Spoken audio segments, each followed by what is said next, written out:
So having gone through 2 rehearsals on top of a recycling bin, another 3 rehearsals inside my shower and 1 inside my head on my bed, I'm actually really excited to be here. And part of the reason I'm really excited is because I'm going to talk about something really small now, rather than something really big. I'm going to get everybody to think a little bit about bacteria.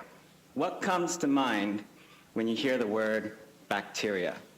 Are these creepy crawlies that, divide, grow, live inside your body, in your mouth, under your armpit, inside forbidden places? I'm going to challenge that perception if that's what you thought. I'm going to say that we can think about bacteria as computers. We can think about bacteria as energy storage tankers. We can think about bacteria as homing missiles, if you want. And part of the reason why I can say all of this is because of this really new, cool, exciting field called synthetic biology. Before we go into what synthetic biology is, though, I'm going to take a step back and talk a little bit about the central dogma of biology. So I just want to get a feel here. How many of you come from the life sciences backgrounds? And how many don't? Oh, whoa. Okay, so for the benefit of everybody here, I'm going to go through this basic process. In biology, we have an accepted process called the central dogma. It's basically how we take DNA that codes for some mRNA, and that mRNA gets translated into some kind of protein, and that protein performs some function in the cell. Now, for the non-life science people here, here's the analogy. I got a blueprint of a train station that's produced in Vancouver, right? It's the piece of information that codes for something. Through this transitory process, it gets faxed over to Halifax, right? And that's where the engineers actually build it into an actual train station, which performs some function. And so as a result, we imply that, DNA encodes for mRNA, and the mRNA gets translated to protein, protein has some function, so that DNA that codes for protein has a function. Now we know not all DNA codes for protein. And so you might think, as a rule, only the DNA that codes for protein has a function. I'm going to break that rule and say that all DNA have function. And why do I say this? It's because there are other pieces of DNA out there inside your body and inside other cells that do other different things. For example, some pieces of DNA are actually a docking site for proteins that sense molecules outside. And downstream, they can start additional reactions inside the cell. There are other pieces of DNA that serve as stop signs. So sometimes there's a reaction that's running along the piece of DNA, and once that protein that runs along the DNA reaches this stop sign, they know that they got to stop right there and stop whatever they're doing. So if we think about this, these pieces of DNA all have distinct function. And so what we can do is we can start thinking about them as parts of a bigger machine. Much like the way we think of Lego bricks, right? We can take these DNA parts and assemble them into bigger machines. What we can do with these bigger coded machines is we can stick them inside bacteria and do some really cool stuff. So I'm going to give you a really simple example from the perspective of genetic engineering. Let's say we've got the docking site for a protein that senses arabinose, right? Let's stick that and combine that with a fluorescent protein that comes from jellyfish, not from bacteria. And then let's take that protein and stick at the end of it a stop sign so that we demarcate the boundaries of this synthetic gene that we've made. What can we make? What do you guys think? I put it to you that we make a piece of art. Isn't that beautiful? This came from the Roger Tien lab. Roger Tien, incidentally, was the 2008 Nobel laureate for chemistry for his work on green fluorescent protein and making of all of its variants. So we reach this thing here where we've described the fundamentals of genetic engineering. Really, it's about taking pieces of DNA that are present in nature and cutting and pasting them together, right? We also have technology available to let us read that DNA to make sure we got what we wanted, paste it together. But herein lies a fundamental problem, because most scientists for the past 30 years have been doing things the homegrown way. They've been using their favorite set of enzymes to cut the DNA. They've been using their favorite processes, their favorite antibiotics, all of these different things. What if, and this makes things very not interoperable, right? A part that a scientist generates in Vancouver may not be able to be used by a scientist that wants to use that same part in Halifax. I mean, let's use the train station analogy again. What if the train station was built out of non-standard parts? What if the engineers of the 1800s didn't come together and standardize the length, thickness, and the turn of the nuts and bolts that we find today? I think it would be exceedingly difficult to build the Life Science Center if that never happened. So in the same way, let's find a way of standardizing these DNA parts, right? Let's think of putting standardized descriptors for these parts. Let's categorize them into different categories. Let's even find a standard process for assembling these pieces of DNA together. And you know what? Let's stick standard part numbers on top of these DNA parts so that we know exactly which part we're talking about. And so we now start to build a picture of what synthetic biology is. It's about standardization, right? We have the standardization of all of our knowledge and the processes. Then what follows from that is we can start to do abstraction and design. In other words, we're no longer worried about the A's, T's, G's, and C's that underline the DNA, and we're not worried about the biological consequences of things. We just want to know what something does and where can we stick it. And in addition to this, we also now have new technology that enables us to custom design genes and write DNA the way we want it to. So if we think about it, this is kind of a bit like computer science, in that just as the way that computer scientists were no longer worried about the zeros and ones of programming, but now deal with object-oriented programming, here we can deal with the function of these pieces rather than worry about the sequence. Now, if we think about it, like I said, it's like programming. We create a genetic program, we stick it in E. coli, and we run that program in the bug. That's just like Microsoft writing software and Apple writing greater software. We can write even better software using genetic programs, except we run them in bacteria. And so now we have kind of what I see as the complete picture right now of what synthetic biology is. We've got the technology, we've got the streamlined processes, we've got the standardization, and we have a few standard platforms for running all of this genetic code. The consequence of this is that synthetic biology makes all of this technology so much more accessible and so much more interoperable. And we know that when you have standardization, you really, really start to enable the development of new technologies. I'm going to run through a few examples of genetic programs that have been made today. Let's take the first one. A bunch of researchers at UC Berkeley came together and said, we've got a blood shortage problem, and we don't have enough blood. And even if we had enough blood of one blood type, it might not be compatible with the person's other blood type. So let's make a blood that's compatible with everything and cheap to make and self-replicates. So what they did was they took the human hemoglobin genes and they stuck it in E. coli to enable it to carry oxygen. That's the first thing they did. Then they realized, if we're going to inject E. coli into the bloodstream of people, I think that would be pretty ridiculous unless we can hide it from the immune system. So they stuck in another set of genes that modified the exterior of E. coli to make it immunologically invisible. They also stuck in a protein controller so that you can control how much protein you want to put in and when to stop the production. One other thing was they thought of, let's introduce some safeguards into this technology. Let's make sure that the bacteria don't over-replicate and start to dominate your blood cells altogether. So they put in a genetic self-destruct. Once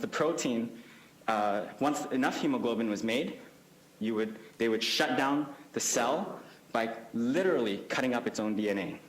And finally, they thought of the problem of transportation. What if this blood were to be transported to the third world, where it might be really, really needed?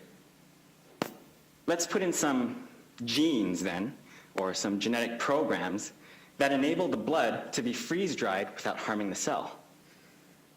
This is one example of some really cool stuff that people came together to do using the standardized DNA technology that I was talking about. Let's think about another one. A bunch of computer scientists thought, we can make clocks out of computers, right? Can we make clocks out of bacteria? So what they did was they got E. coli to produce green fluorescent protein in this oscillatory fashion. It's got some period, it's got some amplitude. Isn't that cool? So let's think a bit further. Genetic programming using synthetic biology really can impact the world, right? We've seen two examples. Now let's broaden our mind a little bit. Let's think bigger. What are some of the big problems that we face today? Environment is one. Greenhouse gases, right? What if we could get bacteria or any other type of cell to run a genetic program that takes in and sucks in all the greenhouse gases? And let's not just stop there. Let's take these things and do a bit of biochemistry and transfer them into some kind of new product, a pharmaceutical product. How about a therapeutic from greenhouse gases? Wouldn't that be amazing? What if we tried to do something a little bit more fundamental? Let's try to make bacteria count. A bunch of researchers already did that. They made bacteria, they programmed bacteria to be able to count 3 pulses of an input that it gave, or 2 pulses. And that's fundamentally very powerful. What if we could now make bacteria count in binary? I think that would also be really, really cool. And so, really, synthetic biology, because of the limitless potential that it has, we can impact a lot of fields of science and engineering using this process, using this technology. And so it's really exciting. The sky is the limit. I've also shown you that this field is very, very interdisciplinary, right? We bring mathematicians, computer scientists together with biologists. Other projects have brought in biochemists, protein biochemists looking to design custom proteins. Mathematical models have been constructed of each of these synthetic systems. Even ethics comes into this picture because this technology is fundamentally very powerful. If you think about it, we're tinkering with the code of life. And it being very powerful means that we have, as the people who possess this technology, the responsibility to think about how we become good stewards of this technology. In addition to that, we have to think about how we would use this technology to the benefit of mankind. I'm going to raise a third question, somewhat related to ethics, but also related to education. And that is, how do we think about the way we teach life sciences in university? Here at UBC, I think we have a defect in the way we learn the life sciences. There's a lot of content knowledge. I'm sure you all remember Bio 121 for the life sciences people. The horrors of Micro 202. And for the people who went through virology with me, or in previous years, you would know that there's a lot and a lot and a lot of content. We're being engaged in our minds, right? Even for courses like genetics, where it's not focused on content memorization and regurgitation, but rather on problem solving, we're still being engaged with our minds. But there's something missing. We're not being engaged with our hands. There's an educational philosophy which I really, really like, and it comes from the Massachusetts Institute of Technology, one of the greatest undergraduate and graduate research universities around in the world. And their learning philosophy is mens et manus, which means mind and hand. Not only are they trying to get their students to be engaged in the mind, they're also getting them out and solving practical, real-world problems.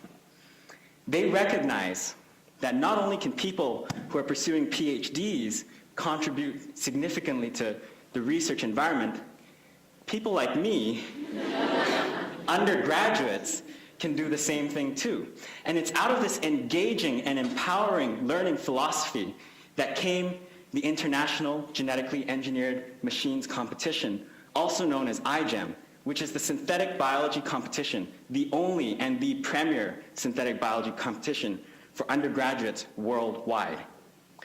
Now you may be wondering, what does this have to do with UBC? Well, this year, UBC has a team. And this year, without Dr. Eric Legale from the Michael Smith Laboratories, we would not have formed this team. In forming this team and bringing iGEM to this campus, what he's done is he's brought to us the complete research experience. Most of us who are doing directed studies would know we follow a postdoc or a PhD student on their project. We learn about their logic, how they designed it, and we follow them, help them with the experiments, maybe even suggest an idea of our own. But ultimately, the project's still theirs. In this place, the idea was ours. For our project this year, we wanted to build a biosensor that detected the amount of arabinose, which is a sugar basically, outside of the cell, and produced different fluorescent proteins depending on which concentration band of sugar was present. It's almost like building a traffic light. And if you think about it, if we swapped out the sugar sensor and put in a disease marker sensor, then right away we've got a diagnostic tool, say for cancer. And if we swapped out the fluorescent proteins and put in therapeutic proteins instead, then there we go. We now have a Dr. E. coli. Right? But not only did we have to worry about the idea, we had to worry about the funding too. I remember working on the research grants with Dr. Legale for both the Teaching and Learning Enhancement Fund and also with the rest of the team for the grant proposal that we wrote to the CIHR and MSFHR training program in transplantation. Where in our undergraduate curriculum do we get the chance to try this out? Hardly. I also remember working on the experiments, designing the experiments collaboratively with my teammates, right? Completely undergraduate driven, pulling off 12, 13, 14-hour days in the lab, not seeing the daylight, literally, just to get the experiments done, sleeping overnight in the lab. It was an amazing experience because we pulled together. Of course, that's if you agree that sleeping overnight in the lab is an amazing experience. And now we're at the stage where we have to write up our project. We, as undergraduates, have to be the ones who go and report our findings to the world, a community of scientists more experienced than us. We only have 4 years of undergrad. They've probably had 30 years as a professor, 10 years as a postdoc, 5 years as a PhD student. But we have to be the ones who go report our findings to the world. And so if we think about this, this is a model of education that involves not only the minds, but also the hands, right? This is a model of education that UBC can start to adopt, and this is the model of education that MIT also adopts. And if we think about it, it's a very, very empowering experience. We can finally take our undergrads and move them into an era of problem-based learning, into an era of applied learning, where we're no longer dealing with the content only, but we're also thinking about solving world problems. What is the purpose of this university, especially in relation to life sciences? Are we out here to be a conveyor belt for life science undergraduates to supply the biotechnology industry workforce at UBC? Or are we here to produce undergraduates who can think big and think of real-world practical solutions to the big problems that are facing this world? Now, I'd encourage everybody to take this discussion not only on synthetic biology, but also on its ethics, its learning, and the way it impacts our life out of this lecture hall. I really would want to encourage everyone to go check out the booth for iGEM that we have out here, because that way you'd be able to learn from a bunch of undergrads just like me how you can get involved with this really, really awesome and exciting learning journey. Thank you.